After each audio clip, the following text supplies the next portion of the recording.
So I think we're all ready to go grab a coffee and run off to a supercharger, and everything's set up in the navigation here. So let's go ahead and get into it. We'll just push to start FSD. Now it's got to make a little U-turn up here at the light. So this will be nice and interesting. One of the things that they've done recently is added U-turns into FSD because previously they were unable to do it. So it's a obvious sign of improvement in regards to the self-driving technology. Beautiful. This is the proper exit.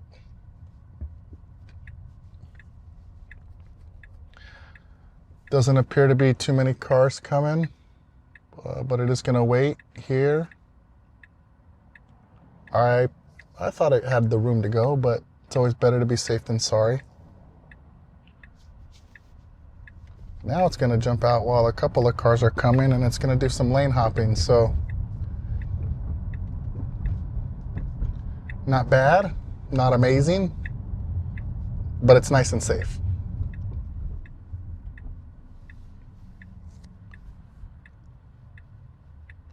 Now, one other thing, just don't make fun of me. I have really short legs, right? I'm 5'9", so I tend to be kind of up on the wheel. So because of my short legs, I got to be able to reach the pedals. So, you know, we're all different in our own ways, I suppose. But it does appear here, based on the navigation data, that it's going to make a U-turn. So it's got to wait for a green light, as you can see here. And then it has to make the U-turn when traffic is clear. So this will be fun and interesting to see.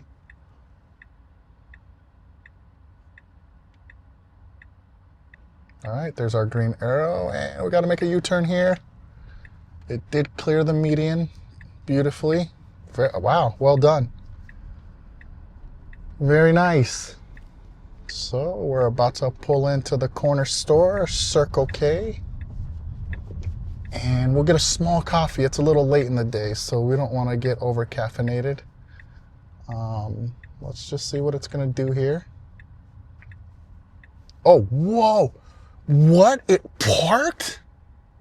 Okay, I did not expect that to happen at all. I thought I was going to actually have to take over and do the parking myself. Although it didn't pull up all the way, so we're just going to go up a smidgen. We're going to use this information in the cluster. Perfect. Wow, so I didn't expect it to park at all, you guys. This software is getting more and more impressive each time. So let's go in and grab this coffee, and we'll be right back. Even when you feel low, you can still go. Even when you feel slow, you can still go. Even when there's no hope, you can still go. I never answer to no, man, I still go. Go, go, go, go, go, go, go, go, go, go, go, go, yeah, go, go, go. Hustle hard, hustle every single day. I'll be making moves till I'm buried in my grave. To the system, I don't wanna be a slave. I've been doing shit my way, or the highway. And in the driveway is a nice way. All right, you guys, we got our coffee. There's nothing better than taking a car ride and having some coffee. The Model S is all nice and clean, looking gorgeous.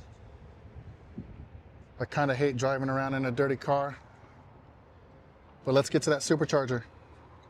All right, so we have our next destination plugged in. It's a supercharger. It's about 15 miles away. So let's just have the car take it here from the parking lot and drive us all the way to the supercharger. Now, it pulled and parked into this convenience store, or this corner store. So it'll be interesting to see if it does that at the supercharger. I don't know, probably not.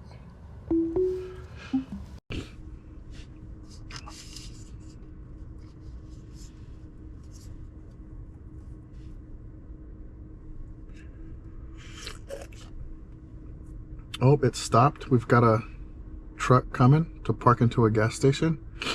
So nice and cautious as it's backing out of the parking spot. There's another car wash here, but that one is not touchless, so we didn't go into that one. We actually did a lot of those drive-through car washes in the Model Y, and it did start to leave swirl marks after a certain amount of time, so we ended up wrapping it anyway, so it didn't kind of matter. But now we're all about the touchless ones. Sometimes you gotta live and learn, you know? All right, so the car is driving. Pulled out very nicely. It's gonna make another U-turn here. I would wait, but it's gonna go. Okay, buckle in. Beautiful. We're gonna get on a better road, hopefully. The roads in Tucson, man, they're like 20 years behind. They are terrible. My brother, he recently moved from San Diego back into Tucson to be closer to family, and he was one of the things that he mentioned right away were the roads. So.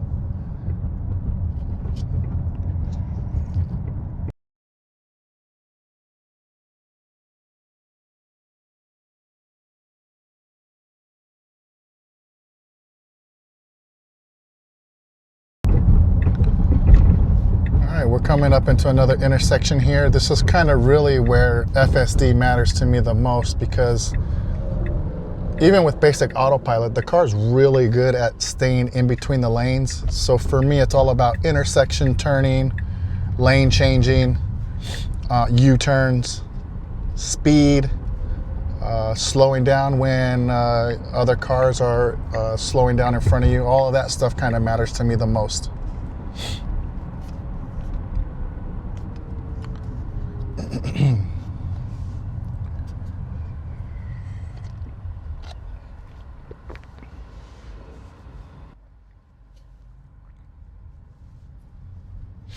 Nice smooth acceleration. Before they started using the neural network, when they were writing the lines of code, it had an issue with like launching from red lights to green. You know, when it turned green, the acceleration was just way too hard. So it's much natural, much more smoother now, much better experience. Like the thing is, we don't want the car to drive like a bot, right? We want it to drive like a person, and a person who is not in a rush. We want the car to,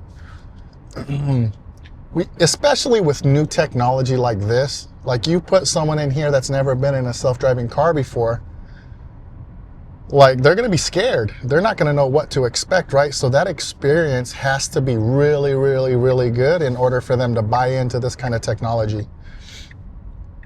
So lately, FSD has been phenomenal in that sense.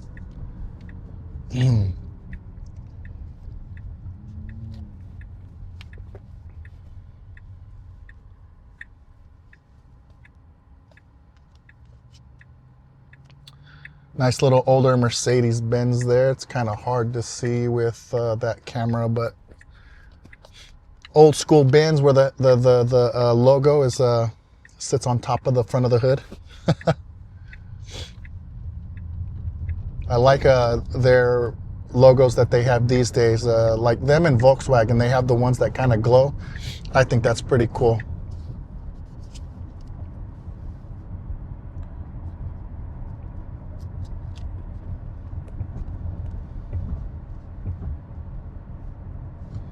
We don't need this anymore, and we'll probably get you a better view with that up anyways.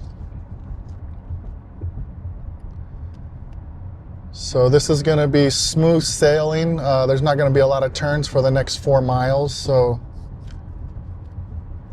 we'll probably speed this up in post.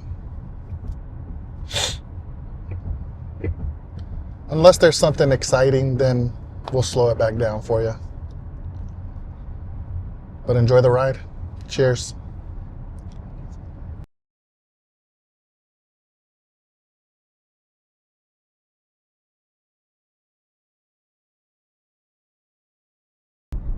Now, one other thing is we are going to be getting the sports seats installed in the car. the bucket seats on Tuesday. So we'll be looking forward to making another video with the sports seats, and we'll probably do a little canyon run up to Mount Lemmon. If you're not familiar with Mount Lemmon, or Southern Arizona for that matter, Southern Arizona is considered a valley. Like Phoenix and Tucson, they're kind of valleys, right? So for the most part, it's relatively flat elevation. Like there's not a lot of like big hills and in terms of the roads, right? There's not a lot of like steep roads that you're gonna climb when you're driving. Like most of what you see and that you're seeing like through the GoPro here is mostly what you're gonna see in Tucson and Phoenix. And so for the most part, it's relatively flat land. But Mount Lemmon, which is just a little bit north of Tucson, it's about a 7,000 foot elevation gain. And so it's quite canyon-y, as they like to say. So for those of you guys that ever are into if you're into sports cars and you kind of like to do some of these canyon runs, that's going to be the closest thing I have available to me in the Tucson area. And so there's a high probability that I'm going to take a little run up there with the sports seats and just kind of give you guys some feedback and see how that feels. So if you're interested in seeing that video, make sure you subscribe to the channel. We'd love the support. We're brand new. We literally have less than 10 subscribers. But we don't care. We're just doing this for fun. You know, I run a small business. That thing takes care of itself. Been married for over 26 years now. My kids are of adult ages. They're young adults now. So, you know, I don't necessarily have to be like a father that's at the house all the time taking care of little ones. Like I have a little bit more freedom now because they're young adults. And so we've always been into sports cars. And to be honest with you, if Tesla never come about, if Tesla never made it to where they are now, I probably would not be driving a Tesla. I would probably be driving a BMW M car, probably a M2, because that thing is quite fuel efficient, right? Not the X-Drive one, but the rear wheel drive one that gets really good gas mileage. I'd likely be in that thing because, again, I do a lot of driving. I want as much performance as I can get with as much fuel economy as I can get. And so, you know, I drove a Prius for a long time. I mentioned that already in one of my introduction videos. And so, yeah. But, you know, again, like I mentioned in that other video, I did the math. Driving an electric car is just, it's better for my lifestyle. It's better for my pocketbook and my wallet. And so that's the reason why I drive a Tesla. And there's two other reasons why I chose Tesla in particular to the other big auto manufacturers that are making cars. The biggest one, it was dog mode. Okay, at the time, I needed to. In my small business, my dog training company, I need to be able to take a dog out. I need to be able to haul a dog out safely in a crate, not loose in the back seat. Okay, I'm a little bit more old school. I'm from the traditional era where it's like you're gonna put a dog in a crate and haul that dog around, right? Now these days they make doggy seat. Ooh, nice. There's a nice Model S red one right there. But as I was saying, you know, like I need to be able to haul a dog around safely, and so dog mode was a big one for me. And then we also knew that we wanted to kind of test the long distance driving experience, and so the you know, the SuperCharger network was the other big point for me. So that's why I chose Tesla personally. Now, as it stands today, we are 3 years later. I am on my third Tesla, but my next car probably won't be a Tesla. It'll probably be something else, maybe of the German variety. But because for the biggest reason, they're like starting to open up that SuperCharger network to these other auto manufacturers, right? Like I think Ford and Rivian have the biggest access right now, but the others are coming along. So when I'm ready to purchase another electric car down the road, you know, it probably won't be a Tesla. We'll have to see where we are. We have to see where Elon is. We have to see what he's up to. You know, you never know with this guy. I'm a fan of him, but I'm not a fanboy, right? Just like I mentioned with Tesla. I'm a fan of Tesla, but I'm not a fanboy. And got another little Model 3 here next to us. There's a Model 3 here, Model Y there. But we'll have to see what the state of electric technology is in 5 to 10 years. You know, like solid state batteries are on the horizon. That's going to be a big game changer. Even with Tesla's regular fleet, like those 4680 batteries, they're in the Cybertruck right now, and Jason Camisa and Haggerty, like they ran that thing over and over and over in the quarter mile, and there was never a reduction in power like there is with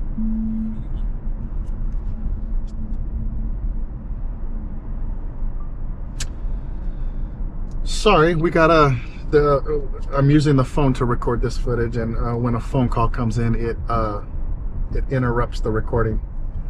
But so I probably need to replace it with a GoPro. But what I was going to tell you is that in 5 years, in 5 to 10 years, when I'm ready to, you know, consider another car, those 4680 batteries might be in the rest of the fleet. I'm really interested to see what that's going to do with the Model S. You know, you still have that Roadster that's supposed to be coming. So the 4680 batteries are supposed to be a big game changer for Tesla in particular, but then you also have solid state batteries, and so there's this big race to improve battery technology, because you know you want to reduce degradation, because not everybody can garage their car. I'm one of those people. So and listen, we live in Tucson, Arizona. In the summers, it gets well over 95 degrees, which is kind of the cutoff point in terms of heat and accelerated degradation, right? So it'll be interesting to see where it goes. Like, I'd love to keep this car and maybe see if Tesla can retrofit a 4680 pack into this thing. That would be awesome. But we'll have to see. I think I see a Cybertruck in front of this Range Rover here. So yeah, you know, it's cool to be an early adapter. I kind of enjoy it. You know, people ask you questions, so you know, when you're in your late 40s like I am, it makes for some interesting conversation at dinner or at the track or whatever. So there's that nostalgia component with it. Model X coming down the road. So yeah, I'll have this car for that long for sure. And maybe in 5 or 10 years when you find us, hopefully we're still making YouTube videos. But you know, maybe you'll be able to find this video and you'll notice that I'm talking about it, and maybe the day comes where I can swap out a pack. So we're about 4 miles from our destination at the SuperCharger. It's 66 degrees outside. Oh, here's a Cybertruck, brand new one. He's still got a new tag on it. Looks like he was driving around last night in the rain. I could see some mud at the bottom of the... Looks to be 2 occupants in the truck. Car's making a turn here. The one thing I always am worried about when it's making these turns in these intersections and it takes the inside lane, I'm always watching the median. I don't want it curbing the median right there. So it's never happened, but it's still like something I really watch really closely.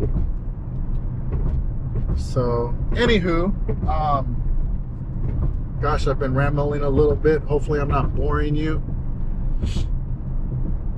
We'll eventually end up with some more GoPros as well down the road, but for now, We're just kind of making this content with our phone and our GoPro.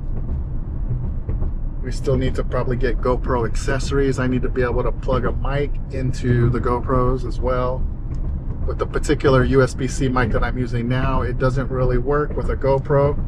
It works lovely with the phone, so I probably need an adapter of some sort to be able to plug into that. I think a USB-C to USB-C would be ideal.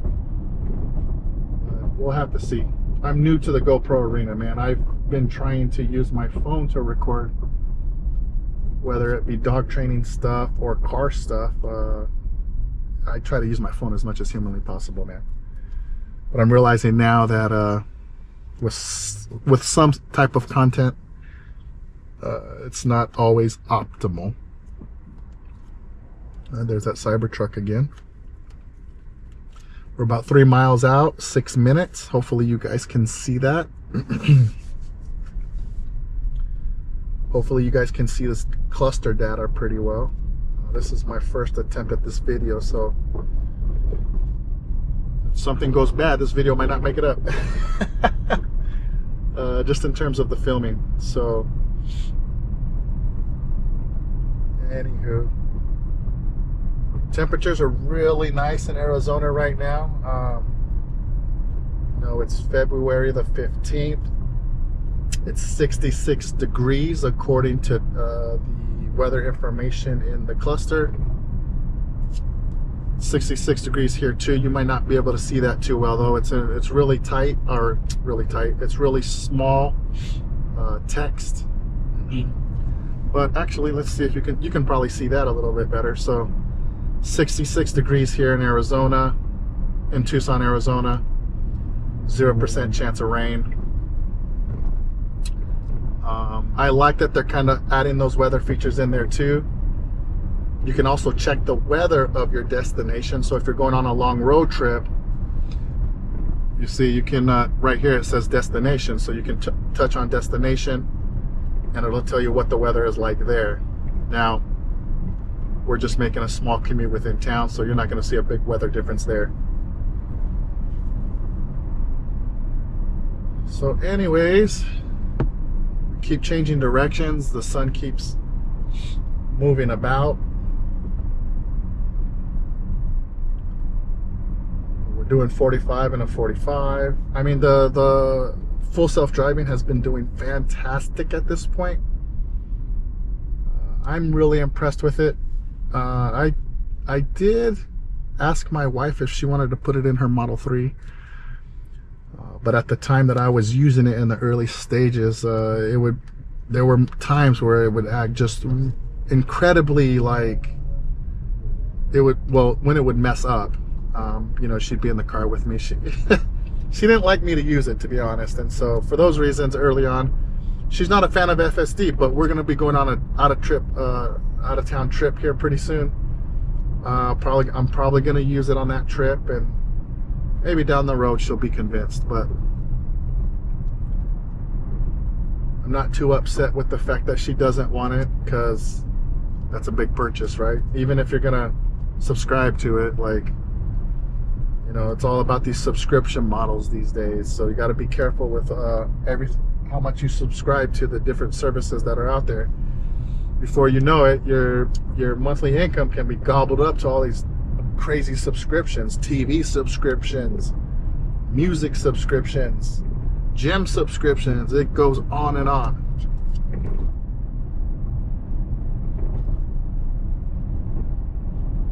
We're about 1 mile out. We can kind of see it here on the navigation.